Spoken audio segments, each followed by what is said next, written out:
Hey friends, welcome to Gardening with Creekside. Today I am very excited to share with you a brand new garden that Mimi, my mama, has created here really within the last 4 to 6 weeks, and she is so stinking excited about it. I would say as equally as excited as Mimi is about this garden, our staff absolutely adores this garden. So let me just give you an overview. This is such a fun project that is gorgeous, loves the flowers, the butterflies, also huge fans of this garden. So just to give you an idea of where we are and what is happening. Oh, there's our crew, there's our staff. And of course, you could probably hear the mascot. She's hanging out over there in Johnny in the shade. So, okay. To give you a little bit of an overview here of where we are, clearly we are right off of the road that goes up to production, right? So this is that corner, you take the corner, and then production is right over here, right behind me, right? So I'll try to flip ever so gently, not to make you seasick. So then the road this way goes to the house, and then of course the retail garden center. Give you all a little bit of perspective here. So this garden has kind of developed, was not intentional to begin with, but kind of developed first a little bit out of necessity. So let me give you the history of this garden. So remember back in the winter time, we had to do a little bit of construction up here because we needed to make this road wider for our 18-wheelers and all of our delivery trucks that come in. And so what we did, it was Jerry, myself, Andrew, Jackson, we came in, dug this up, put in new wider culverts, and so made this road a whole bit bigger. Dug out the ditch, remember, because this is just a natural drainage ditch. So when the rains come, this just absolutely fills in and comes down. Yes, I know we need to clean the ditch up, but that's for another day.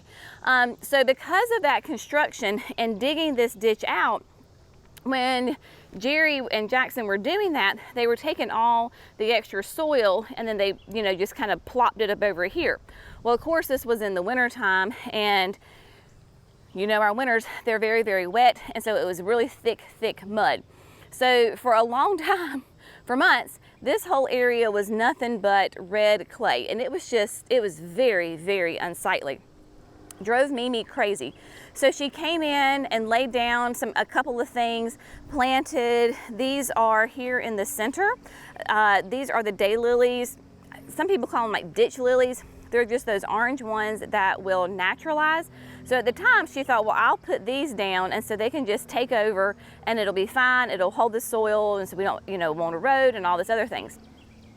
Well, do you notice? Let's see, I'm not sure with the sun how everything is picking up, but Mimi is a huge fan of wood chips. And so when the guys that maintain the power lines, when they come through and do tree trimming and limb trimming, she always goes up to them.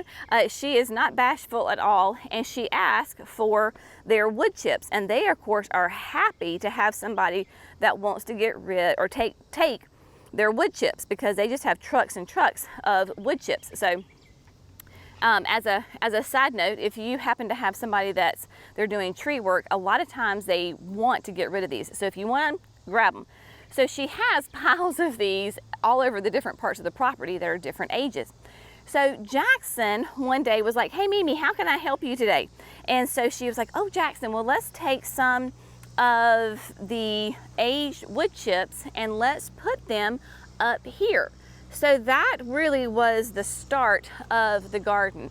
So Mimi had Jackson basically from this section on go ahead and dump those aged wood chips, and they had a lot of like it really was broken down, so it had some almost like a compost type. So she was like, okay, so I got that. So I have this she had this little container of seeds that she could not remember what they were, and so she knew they were some sort of flower seed, and she was like, well, I've got this little spot, it's full sun, I'll just throw them out. So she took that little container of seeds and threw them out. Well, guess what they were? Lo and behold, they were zinnias.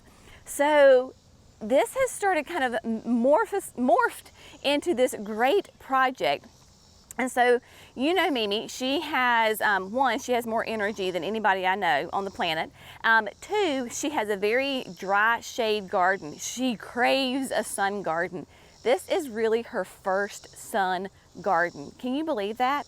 So this is a full sun garden. This is, it's probably like 9:30, maybe it's 10 o'clock in the morning.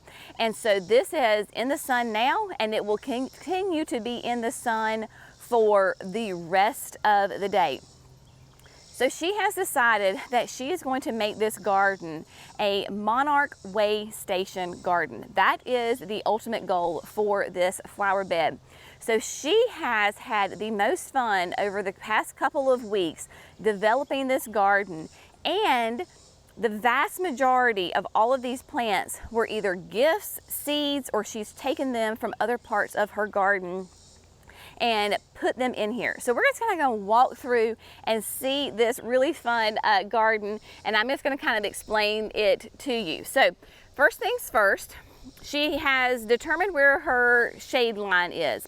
And so you can kind of see it, right, that right here, this is the line. Now the sun is working its way, so this is the line of this will be sun and this will be shade. So right now she doesn't have anything planted right there. She did put in a bench. So my daddy is a woodworker and has a sawmill, and so he is a wood guy. He had this cherry log and he was like, well, let's put a bench here. So Mimi was like, okay, sure. So they got this log that had this crevice, this little, you know, it was a hole in the tree. And so when Poppy made, that's what my kids called my daddy, is Poppy. So when Poppy cut up this to make it into a bench, Mama wanted to make sure that she left this hole. So Jackson loves spending time with Mimi, was up here and he was like, well, Mimi, let's put a plant in it. And so she was like, okay.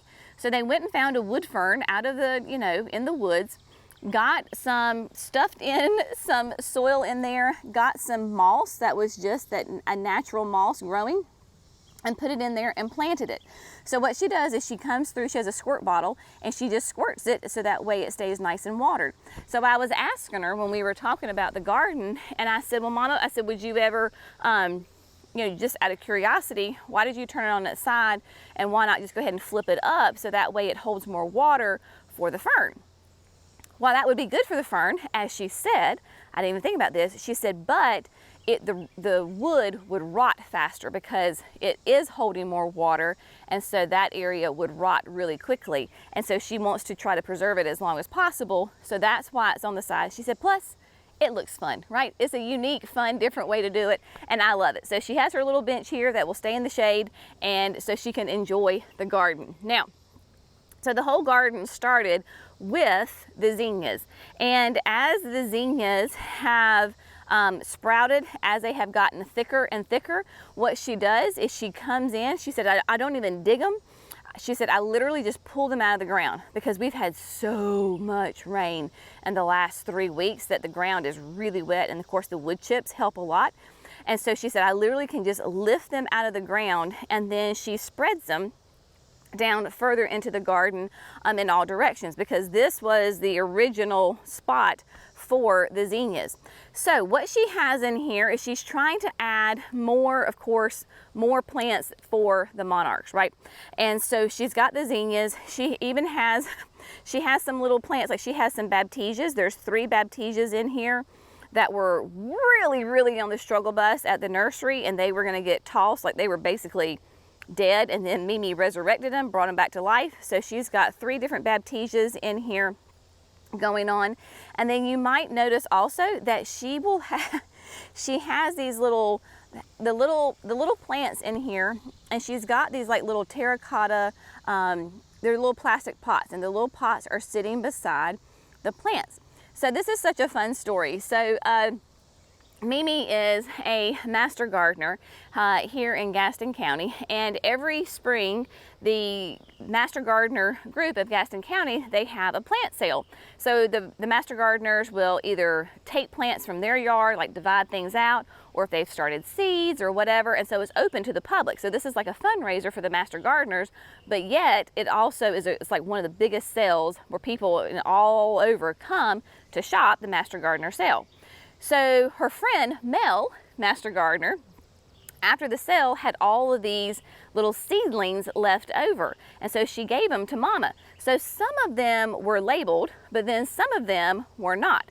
So Mama's not going to really know what they are until they flower. If she knows what they are, then there's a little sign with them that we'll talk about them later on, but all of the little terracotta pots, those are all Mel's plants in there.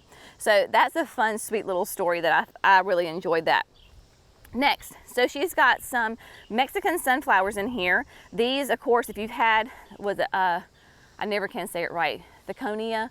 And so Mexican sunflowers, huge butterfly magnet. And they are gorgeous, and they're massive, really bright orange flowers, and they'll get big. So she had some volunteers. She's got 3 or 4 volunteers in here. And so she literally just pulled them out of the ground and brought them over. Now they are struggling because it is warm, and you can see this one's starting to do a little bit of wilt. So I love this. So the black pots, what she does is she'll bring a bucket and she turns the bucket upside down to give the plant shade, but you can't put the bucket flat on the ground because then it will just absolutely cook it. So she has the little black pots and she puts the bucket on top, and so it has nice airflow. So that's how she is trying to transition these plants in, which I thought was just absolutely genius. So in here, she also has, of course, the salvias. The zinnias. She's got salvias. She has, this is a bee balm. This is the wild bergamot bee balm. And she found on here, when she was doing some research for her monarch butterflies, she found an online nursery, the Joyful Butterfly, who's actually out of South Carolina. So if you were looking for some plants to support your monarchs or your butterflies in your garden, check out the Joyful Butterfly. I personally have not gone on her website yet. Mimi just told me about it, but Mimi is really enjoying getting some plants from her, so that if anything that she's bought, it comes from there. Everything else has been complete volunteers. So then she's got like black-eyed Susan. So she's got Rudbeckia in here that she has transplanted, right? So they're rough looking, and she knows that. She said, you know, this garden is not going to reach its full potential until at least next year. So this is the beginning of a garden. I think it looks amazing to start in the heat of this summer, and it looks this good. Obviously, this is not on irrigation. If you know about Mimi, she does not have irrigation. So if it's not raining, she's out here hand watering. And so, yeah, so she's got the Rudbeckia, that Baptisia that I was telling you about. She's got the butterfly milkweed right here. So in order to be an official monarch way station, you have to have a minimum of 10 milkweeds. And right now, I think she said she's got 3, 4, something like that. So she's on the hunt for more milkweed. So if you know of a great milkweed that would do great in North Carolina, Zone 8A, and have a source, I would love for you to let me know about that. That would be fantastic. Mimi would appreciate it as well. So the zinnias, the Rudbeckias, she's got a lot of salvias in here from Proven Winners, so they're the annuals, but the butterflies love them, the hummingbirds love them, and so doing really well. She's got the solidago, so solidago that she had pulled from other parts of her garden. She's got that in there. This is a really interesting plant, and so she's got 3 of them, and you can see that she's got them staked up. If you're interested, I think she got these stakes from Gardener Supply, which are really, really nice. And of course, they're bright red, which Mimi loves. But this is an African milkweed, also known as a balloon flower or hairy balls. And so what she says that they will do is you can see that the flowers are starting to open up, but she said in the fall, they will get really big, just like a balloon. And this is a great plant for your monarchs. And so obviously it will get big, right? And this is going to be an annual. They're not perennials for us, so every year that she would have to come back and then, you know, replant them. She's got some grasses in here, different kinds of grasses. Also, trying to think about where all the name tags. She's got purple cone flower. She has got, let's see, what is that, Gaillardia? Yep, the Indian blanket, so that's the Gaillardia. That's from the Joyful Gardener. You can see that she's got Mel's plants in here. Those are more of those terracotta little containers, so that shows that those are Mel's. In here, some more. She thinks there might even be an aster. She's got the fever, the feverfew, what'd she call that? So she's got that, salvias, and then this is, look at this. This is the Thiconia that's doing really well. So this is a nice big one. Very happy, so she doesn't need to cover this one, just making sure that it stays nice and watered. So what happened is, as she was developing this garden, she realized that this section down here was still, you know, had a lot of like that red exposed mud soil. And so my dad came in and added in more wood chips. Now you can probably tell the color difference between, say, like these wood chips and then where the plants are. So these more blonde wood chips are newer, and so they're fresh, they're still green. So she's not really gonna plant in here this year. She's gonna wait, let this decompose, and then like next spring, she can come in and plant some in it, because this really does break down pretty quickly right here. Obviously, she moved one of her wind sculptures. If you know Mimi's garden, she has a lot of wind sculptures.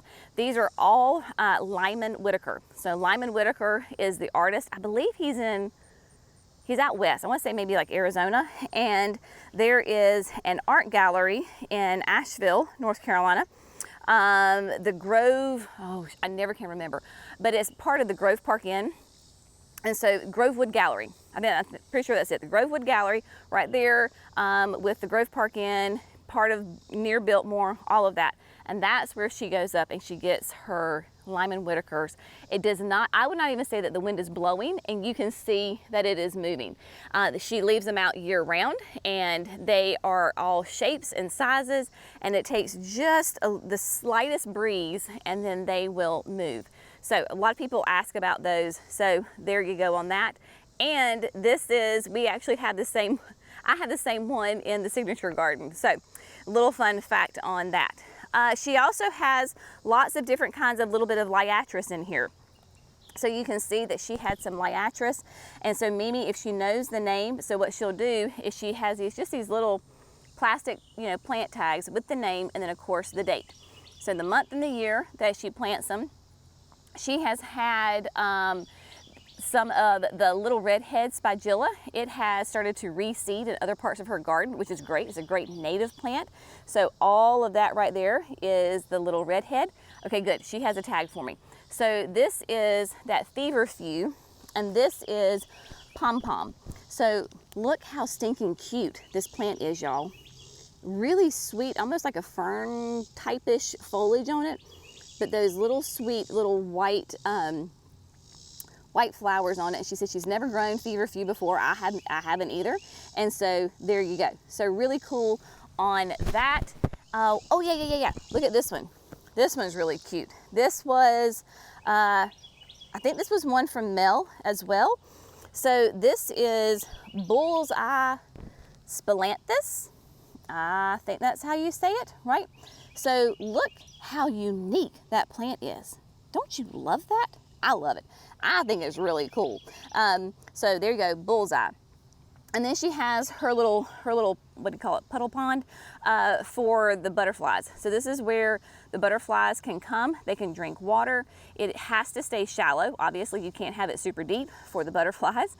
And so she has a mix of some gravel in there, some rocks in there, and then I think she said it was some land and sea with something. So she said it looks a little funky, but it's nice and shallow. So she does have to refill it every day because just of the evaporation. And so she said at the end of the day, it will be completely dry. So she has to refill that every day. But this is what Mimi loves. So that is not a problem whatsoever. And then you can see this is her other Mexican sunflower right here. Bless its heart. I need to hurry up and finish this video so that she can get a cover on that because it is struggling in this heat. And it's supposed to be, today is like 96, tomorrow's 98. So we're definitely back in a heat spell. So things are, whew, it's getting toasty. Yeah. So she's got some cardoon in here, all sorts of fun things, but this is just such a fun garden. And so she said, I love it because she said, it just took me a little bit of encouragement, especially from the staff, because nobody sees this. This is because the road here to production is a private road. Like this is not open for customers to come through. So the only people who see this would be like our UPS driver who comes and picks up your packages to ship out to you, and then the staff. But she said the staff, she said they have been so sweet and so encouraging that they will text her and they're like, oh, Mimi, this looks great. And so when because Mimi's always out here, so when they drive by, they stop and they talk to her and talking about the plants and what she's doing. And so it's just really fun. And we have just thoroughly enjoyed seeing her develop such a sweet, sweet garden that is just a gorgeous garden. And then of course, anything we can do to help support our pollinator and our butterfly monarch population, we are all for it. So I'll keep you updated on this.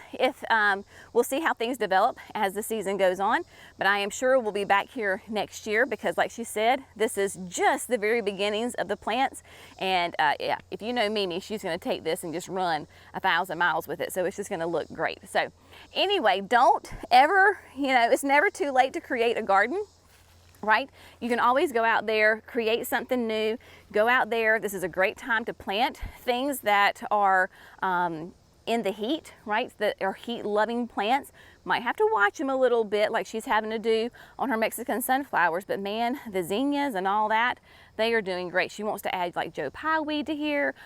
I mean, she's got a list. But if you know some plants that you're like, oh, Mimi, you've got to have these plants for your monarchs, please list them in the comments. Bonus points if you can give us a source. That would be great too as well. But yeah, check out the Joyful Butterfly. I know Mimi has enjoyed visiting that and shopping that. I'll try to find the link and put it in there for you in case you're interested in that kind of stuff. But yeah, it is a fun development here in August. So she started this sometime in July, and then here you go. She's always up to something fun. All right, my friends, we hope you found this fun, informative, and inspirational. Y'all have an amazing day. I'll see you in the next video. Bye, friends.